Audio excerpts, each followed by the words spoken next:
Hello, I am Akshita Kumbar and welcome back to the Daily News Bulletin of Jagran English. Let's begin with the first big story of the day. A Ukrainian airline carrying at least 170 passengers crashed on Wednesday due to technical problems soon after taking off from Tehran airport. The Boeing 737 belonging to Ukraine International Airlines crashed near the airport and burst into flames. A Ukrainian Foreign Ministry official said all crew and passengers aboard were killed, citing information from the airline. State news agency IRNA said that 167 passengers and 9 crew boarded the Boeing 737, with the Ukrainian president saying, according to preliminary data, all passengers and crew members are dead. An Iranian emergency official later confirmed state TV that all those on board were killed in the crash. He said rescuers were trying to collect the dead bodies. Ali Khashani, a senior public relations official at Tehran's Imam Khomeini International Airport, said the Ukraine International Airlines flight PS752 went down in the vicinity of Bharat Bandh. The plane was 3 years old and was a Boeing 737NG. The Boeing 737NG is a very common single-aisle twin-engine jetliner used for short to medium-range flights. Thousands of the planes are used by airlines around the world. Introduced in the late 1990s, it is an older model than the Boeing 737 MAX, which has been grounded for nearly 10 months following 2 deadly crashes. India issued advisory for its citizens residing in Iraq in view of the heightening tensions between the United States and Iran following the killing of Major General Qassem Soleimani last week. The Ministry of External Affairs issued a travel advisory asking citizens to avoid non-essential travel to Iraq and said that the Indian nationals are advised to avoid all non-essential travel to Iraq until further notification.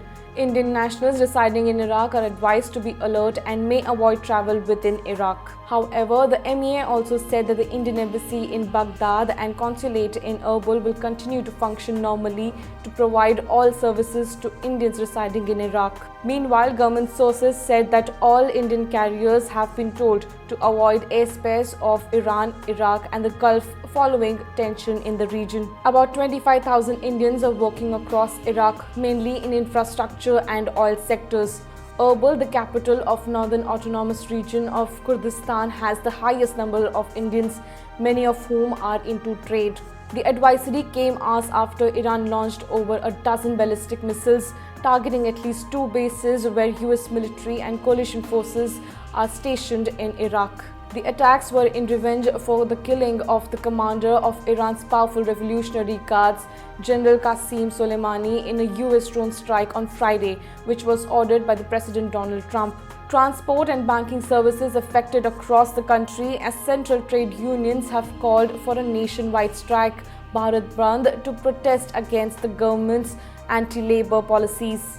10 central trade unions, along with various sectoral independent federations and associations, have called for the nationwide strike today. PSU banks affected in certain areas with services like ATM withdrawal, deposit withdrawal, check clearing and instrument issuance impacted due to the strike. However, services at public sector banks are functioning normally. The trade unions have maintained that the labor codes are designed to impose slavery on the workers. They have also demanded a raise in the minimum wage, stopping the privatization of public sector undertakings and repealing the controversial CAA, NRC and NPR. Apart from opposing privatization of PSUs, the trade unions are also opposing the privatization in railways, corporatization of 49 defense production units and forced merger of banks.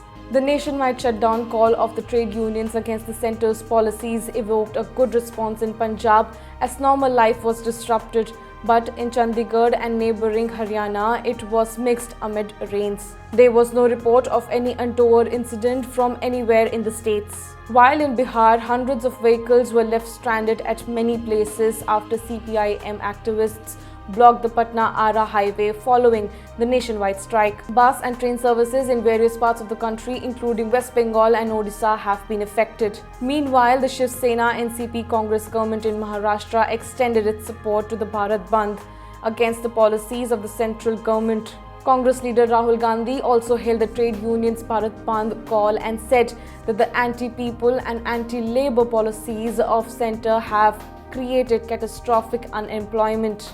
With this, I conclude the daily news bulletin for today. We will be back tomorrow with more big stories of the day. You can log on to english.jagran.com to catch all the developments of the day. You can also follow us on Twitter, Facebook, Instagram and YouTube. Thank you. Goodbye.